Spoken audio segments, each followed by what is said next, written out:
Friends, ఇప్పుడైతే నా బండి అయితే గేర్లు అయితే అసలు పట్టలేదు. ప్రాబ్లం ఏంటో చూపిస్తా చూడండి. బండి అయితే హైవే కాడ ఆపుకున్నాను. ప్రాబ్లం చూడండి చూపిస్తా. ఎప్పుడన్నా టాటా ఏసీ వెహికల్ నడుపుతారు కదా, వాళ్ళకైతే ఉపయోగపడుద్ది. నేనైతే కొంచెం ఇప్పుడు దాకా గంట సేపు నుంచి అయితే ఏంది ప్రాబ్లం అని ఎతికాను. ఇది లూజ్ అయిపోయింది. చూపిస్తా చూడండి ఏం లూజ్ అయిందో. ఇది చూస్తున్నాడు కదా, ఇది నేను చేయబెట్టింది. ఇదైతే అరిగిపోయింది అనమాట. ఇదైతే కొత్త వేసుకోవాలి. ఇది మొత్తం లూజ్ అయిపోయింది. దీనికోసం అయితే గేర్ అయితే పట్టలేదు కంప్లీట్గా. ఇక దీన్ని అయితే ప్రజెంట్ అయితే ఇట్లా దగ్గర పెట్టేసి బైలింగ్ వేర్ అయితే కట్టుకొని నేనైతే గోదాంకి అయితే వెళ్ళి స్టాక్ అయితే దింపేసి చూస్తా. గేర్లు పడితేనేమో డెలివరీలు అయితే చేసుకుంటా. గేర్లు పడిపోతేనేమో ఇక తీసుకెళ్ళైతే మెకానిక్ షెడ్ కట్టి తిరగట. అసలే సాలే రాలేదు. నా ఇబ్బందులు నేను ఉన్నాను, అందులో ఇదైంది. ఇక చూడాలి ఏమైందో. ఇప్పుడైతే ఇదైతే ఫిట్టింగ్ అయితే నేనైతే ట్రై చేస్తాను.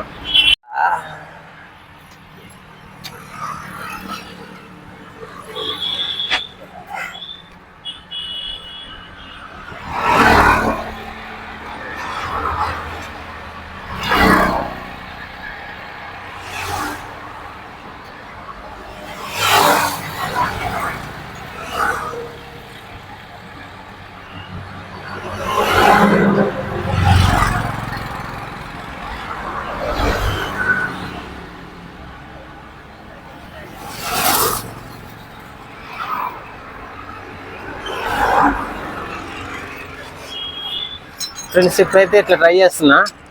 పట్టలేదు ఇట్లా.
ఫ్రెండ్స్, అసలే పరిస్థితి బాగాలేదంటే మళ్ళీ ఏదైతే రిపేర్ అయితే పెట్టేసింది అదైతే అది బైండింగ్ వైర్ అయితే కట్టుకొని అయితే షెడ్కి అయితే తీసుకొచ్చాను.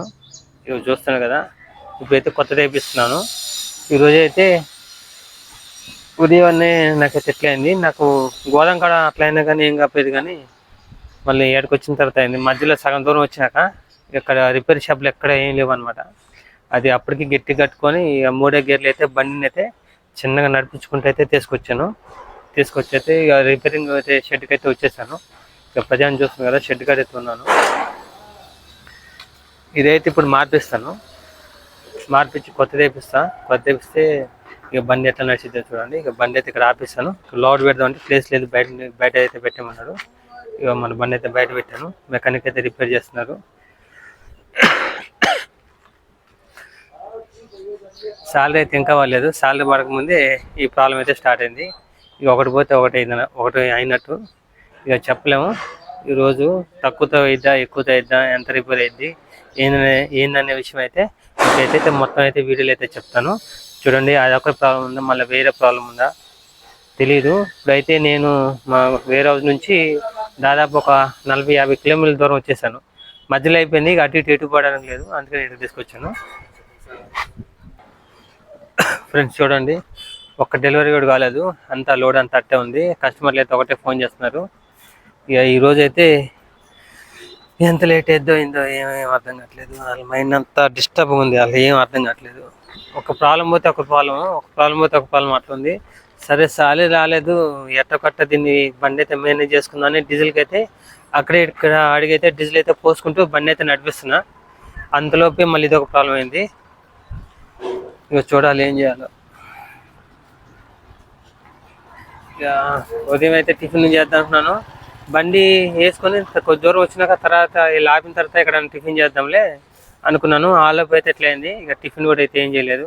ఇక నాతో వచ్చిన వాళ్ళు అయితే అన్న టైం అయితే ఇప్పుడు 1 అవుతుంది కదా, మేము పోయి లంచ్ అనేది చేసుకుంటాము, ఇప్పుడు ఎట్లా లేట్ అయింది కదా టైము అంటే సరే అన్నాను. ఇక గోదాంకి అయితే చెప్పేశాను ఇట్లా బండి అయితే రిపేర్ ఉందని.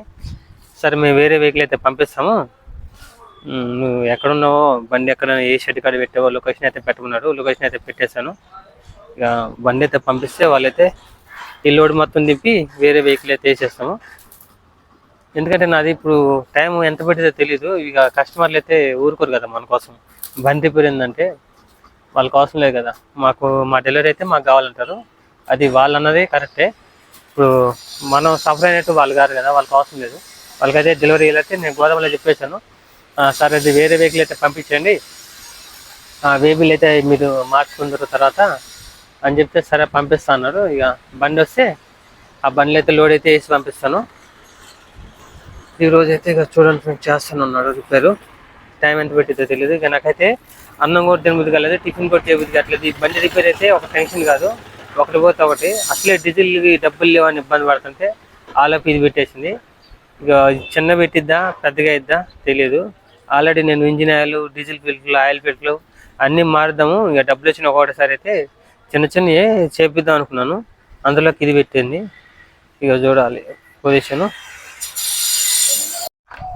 ఫ్రెండ్స్ ఇది బండికి కావాల్సిన పార్ట్ అయితే ఇక్కడ లేదనమాట. ఇక్కడ ఒక చిన్న షాప్ ఉంటే ఇక్కడికి వెళ్ళి వచ్చాను. ఇక మన మెకానిక్ అయితే నీకు తెలియదు అర్థం కాదు, నేనే బండి వేసుకుని వెయిట్ చేస్తాను అని చెప్పాడు. ఇక అయితే నేనైతే ఇక్కడే వెయిట్ చేస్తున్నాను. ఈ బండి ఐటము ఒక్క దొరకపోతే వాళ్ళకి దగ్గర ఇక్కడైతే లేవు షాపులు, అన్ని చిన్న షాపులు అంటే లోపలికి వచ్చేసాయి అనమాట. ఇది చిన్న పల్లెటూరు లాగా, ఇది సిటీలోకి పోవాలి, ఎక్కడ లేవు. ఏం చేద్దాం, ఇవాళ డెలివరీలు ఏమవుతాయి ఏమో. ఈ బండి రిపేర్ ఒకటి తలనొప్పులు వేస్తుంది. ఇదైతే లోపలికి ఉంది. ఐటెంలు అయితే ఎక్కువ దొరకవు. ఆల్రెడీ నేను అన్నీ తెచ్చి పెట్టుకుంటాను. ఒక్కొక్కటి కొత్త ఐటెంలు పోతాయి కదా, అది తెలియదు కదా తమ్ముడు అని అయితే చెప్పేశాడు. సరే అన్న ఇక మీ ఇష్టం, మీరు తేండి, నేను ఎక్కడే వెయిట్ చేస్తాను అన్న. ఇక వెయిట్ చేయటం ఏంటి, తప్పదు, వెయిట్ చేసి కూర్చోవాలి. బండి రిపేర్ అయిపోయిన దాకా అయితే కూర్చొని అయితే మనం చేయించుకొని వెళ్ళాలి. మన చేతులు ఏం లేదు కదా, తప్పదు. చూడండి షెడ్ అయితే ఎట్లా ఉంది. ఇవాళంతా ఎక్కువ మంది అయితే రాలేదంట, వాళ్ళు రిపేర్లు చేస్తారు కదా మెకానిక్ పర్సన్స్, అంటే వాళ్ళ కింద హెల్పర్ లాగా చేస్తారు కదా, వాళ్ళైతే ఎక్కువ మంది రాలేదు తమ్ముడు. వాళ్ళు ఇద్దరేమో ఉన్నాం. ఒక ఆయన అయితే ఒక బంద్ చేస్తున్నాడు, ఆయన అయితే వెళ్ళి ఆ సామాన్ అయితే తీసుకొచ్చి వేస్తాను. కొంచెం టైం పట్టింది, వెయిట్ చేయాలన్నాడు.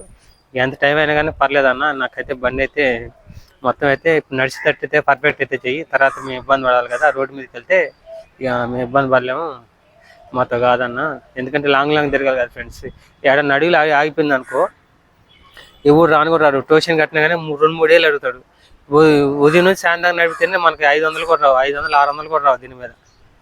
అంత పెట్టలేను. ఆల్రెడీ ఇప్పుడు నాకు ఈరోజు డీజిల్ పోసిన 500, ఇప్పుడు వేరే వాళ్ళని డబ్బులు అడిగాను, ఇంకా కొట్టలేదు. ఆయన అయితే ఆ డబ్బులు కొడితే రిపేర్కి అయితే ఇవ్వాలి. ఇక డబ్బులు ఆయన ఎంత అంటాడో తెలియదు. ఇక మన చేతులు ఏం లేదు కదా, ఇక మెకానిక్ అని చెప్తే అంతే. ఇక మనం రిక్వెస్ట్ చేస్తాం, అన్న చూసి కొంచెం తక్కువ తీసుకొని. ఇక చూడాలి ఇక మెకానిక్ని బట్టి. ఏదైతే వచ్చేసాను. ఇక మెకానిక్ అయితే ఆయన వచ్చినాక ఐటమ్ అయితే బిగిస్తాడు. ఇక నాకైతే వాళ్ళకి అన్నం కూడా తినబుద్ధి కావట్లేదు. ఈ టెన్షన్లకి, ఈ మెంటల్ టెన్షన్కి. ఉన్న టెన్షన్లు ఎక్కువ, నా టెన్షన్లో నాకు అనుకున్నా. ఇది ఒక టెన్షన్. ఆల్రెడీ మా జస్ట్కి అయితే స్పెట్స్ ఉంది కదా, స్పెట్స్ అయితే కొంచెం చిన్న క్రాక్ అయిందన్నమాట. అది ఫ్రేమ్ మారవాలని చెప్పాడు ఇవాళ. సరే నేను వచ్చినాక మారుస్తాలే, వాళ్ళన్న సాలరీ పడిద్ది అనుకొని చెప్పేశాను మా వాడికి. ఇంకా ఇంట్లో అయితే చెప్పలేదు మా మిస్సెస్కి అయితే, చెబితే మళ్ళీ ఆమె పెద్ద ఫీల్ అవుతుంది అంటే బాధపడుద్ది. ఎందుకు, ఇక ఆల్రెడీ నేను బాధపడుతున్నాను కదా, ఇక ఆమెను కూడా ఎందుకు బాధపడటం అయితే ఆమెకైతే ఏం చెప్పలేదు. చెప్పను కూడా. లేట్ అయితే డెలివరీ లేట్ అని ఏం చెబుతా, కానీ ఇట్లా బండి రిపేర్ ఉంది ఇట్లా ఏంది దీనికోసమే లేట్ వస్తుంది అయితే ఏం చెప్పను. మెకానిక్ అయితే ఇంకా రాలేదు. మెకానిక్ అయితే ఫోన్ చేస్తున్నాను, అన్న తొందర రావా డెలివరీలు ఉన్నాయి, కస్టమర్లు ఫోన్ చేస్తున్నారు అన్న. తమ్ముడు నీ పని మీద తిరుగుతున్నాను, ఇక్కడ దొరకట్లేదు, ఇది సిటీ కాదు కదా పల్లెటూరు. ఒక షాప్ ఉంది కానీ ఆ షాప్లో ఆ ఐటెంలు అన్నీ అయిపోయినాయి అంట, అంటే టాటా ఏసీ సంబంధించిన అన్నీ అయిపోయినాయి, ఇంకా స్టాక్ తేలేదు, ఇక వేరే కాడికి పోమ్మని చెప్పాడంట. ఇక పాపం ఆయన అయితే వేరే కాడికి అయితే వెళ్ళాడు. ఇక చూడాలి, కస్టమర్లు అయితే ఒకటే ఫోన్ చేస్తున్నారు, ఏం చేయాలి అర్థం కావట్లేదు. టైం అయితే ఒకటి దాటిపోయింది. ఆయన ఎప్పుడు వస్తాడో, ఎప్పుడు రిపేర్ చేస్తాడో, ఎప్పుడు వెళ్ళాలో, డెలివరీలు ఎప్పుడు చేసుకోవాలో ఏమో. బండి నడిచినంతసేపు అయితే ఏం ప్రాబ్లం ఉండదు. ఇక బండి అనేది రిపేర్ పెట్టింది అనుకోండి, 1 by 1 అయితే రిపేర్ వస్తూనే ఉంటాయి. ఇక అట్లుంది నా పరిస్థితి ఈరోజు అయితే. అసలైతే ఉదయం నుంచి ఉదయాన్నే మంచిగా స్టార్ట్ అయింది. ఉదయం అక్కడ ప్రాబ్లం ఉన్నా కానీ అక్కడైతే మెకానిక్ షాప్లు అయితే ఉన్నాయి. అంటే మా గోదాం కా నుంచి ఒక 2-3 కిలోమీటర్లు ఎవరన్నా బండి టోషన్ కట్టుకొని పోయినా కానీ అక్కడ అయిపోయేది. కానీ మధ్యలో వచ్చినాకైతే అయిపోయేది. ఇప్పుడు ఏం చేయలేని పరిస్థితిలో ఉన్నాను నేను. దగ్గర ఉన్నా కానీ ఏం కాదు, కానీ ఎంత లాంగ్లో ఉన్నాను. ఐటమ్ ఏమో దొరకలే అంటున్నాడు, దానికి సంబంధించిన ఒకటి రాడ్డు స్టాక్ అయిపోయింది అంటున్నాడు అక్కడ వేరే కాడ. ఇంకొకటి కాడికి పోతా అన్నాడు. ఇక చూడాలి ఆయన ఎప్పుడు వస్తాడో, ఎప్పుడు చేస్తాడో, డెలివరీలు ఎప్పుడు చేసుకోలేమో. ఇక టైము చెప్పలేము, టైము బ్యాడ్ ఉంది. అసలే బ్యాడ్ ఉందంటే దానికి తోడు ఇంకా బ్యాడ్ అనమాట. దేవుడు కూడా మనల్ని పరీక్షిస్తూ ఉంటాడు. అసలు ఒక సమస్య పోయింది అనుకుంటే ఇంకొక సమస్య అన్నట్టు. అసలు మీరు ఆల్రెడీ మార్నింగ్ మాకు కాల్ చేస్తారు. మార్నింగ్ మేము 10 గంటలకు ఫోన్ చేసాం కస్టమర్లందరికీ, సార్ ఇక ఈ టైంలో మీకు డెలివరీ అయిపోద్దని. ఇప్పటికీ యాక్చువల్లీ కనీసం ఒక 3-4 డెలివరీలు అయిపోవాలి, చేయించుకుని అయితే వెళ్తాము. గోదాం నుంచి అయితే వేరే వెహికల్ అయితే వచ్చింది. ఆ వెహికల్ అయితే లోడ్ అయితే వేసాను. ఈసారి చెప్పి అయితే బేబీలు అయితే మార్పిచ్చేసాను. దాని మీద ఇక మార్పిచ్చి అయితే వాళ్ళకైతే చెప్పేసాను అనమాట. డెలివరీలు రూట్ అయితే పెట్టించాను. 1 by 1 ఎలా చేసుకోవాలో కంప్లీట్గా అయితే చెప్పేశాను. ఇక వాళ్ళ వెహికల్ అయితే వెళ్ళిపోతుంది. ఇక నా వెహికల్ అయితే సైడ్కి ఆపేసాను చూడండి. ఇక నా వెహికల్ మొత్తం ఖాళీ అయిపోయింది. ఇక రాగానే రిపేర్ అయితే చేసుకొని బండి అయితే తీసేస్తాను. మొత్తం ఖాళీగా ఉంది ఫ్రెండ్స్. బండి అయితే చేపించేసాను మొత్తం రిపేర్ కంప్లీట్గా. ఇక నా బండి అయితే వేరే రోజులో పెట్టాను. వర్షం అయితే స్టార్ట్ అయింది. ఇక ఎట్లా ఇంటికి వెళ్ళిపోతాను. సాయంత్రం అయితే 5 అవుతుంది, చాలా లేట్ అయిపోయింది ఈరోజు. ఇక ఏం చేద్దాం, తప్పదు కదా. మన పని అయితే బండి రేపు సండే కదా, లీవ్ ఉంటుంది కదండి వాళ్ళకి. అందుకోసం అయితే ఆగి అతను వచ్చిన దాకుండి ఐటమ్ అయితే దొరికింది, వేసుకుని అయితే ఇంటికైతే నేను బయలుదేరాను. నేను స్టార్ట్ అయ్యాను, వర్షం అయితే స్టార్ట్ అయ్యింది. ఇక అట్లనే వర్షంలో అయితే వెళ్తున్నామంట. ఈరోజు అయితే నా వీడియో అయితే ఇట్లా ఉంది ఫ్రెండ్స్. నా పరిస్థితి చూస్తున్నారు కదా. అన్ని రోజులు అయితే హోటల్లో ఉండవు, డ్రైవింగ్ ఫీల్డ్లో చెప్పలేము ఏ టైంలో ఏమవుతుందో. ఇట్లా ఉంది. Okay friends, thank you for watching. Bye అందరికీ.